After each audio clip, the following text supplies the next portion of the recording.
Hello friends, I am Priya Arun here. Welcome to my channel. ரீசெண்டாக அப்பகலிப்டோங்கிற movie பார்த்தேன். 2006 release ஆன இந்த படம் முழுக்க மாய நாகரிகத்தை மையமாக வச்சு எடுத்திருக்காங்க. இந்த படத்தின் ஃபர்ஸ்ட் கோட் தான் என்னை ரொம்ப ஆழமாக யோசிக்க வச்சது. அதுதான் a great civilization is not conquered from without until it has destroyed itself from within. அதாவது ஒரு பெரிய நாகரிகம் வெளியில் இருந்து யாராலும் வெல்லப்படுவதில்லை, அது முதலில் உள்ளிருந்து தன்னை அழித்து கொள்ளாதவரை. இந்த ஒரு வாக்கியத்துக்கு வரலாற்றில் நிறைய உதாரணங்கள் இருக்கு. எக்ஸாம்பிள், மாய நாகரிகம், ரோமானிய பேரரசு, முகலாய பேரரசு, குயிங் வம்சம்.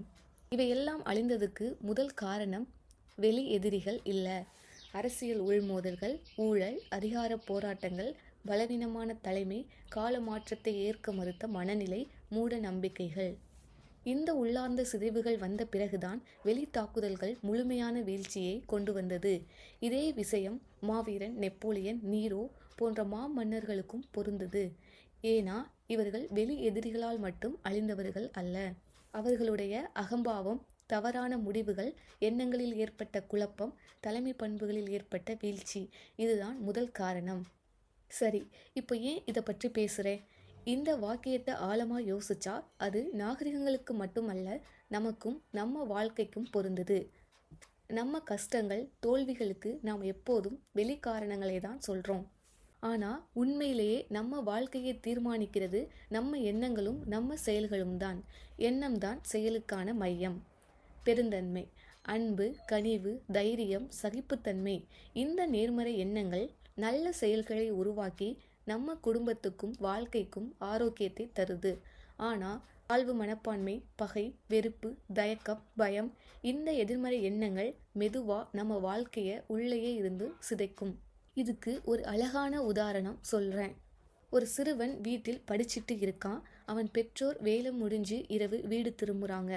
அவன் அம்மா சமைச்ச உணவில் ஒரு ரொட்டி கருகிடுது.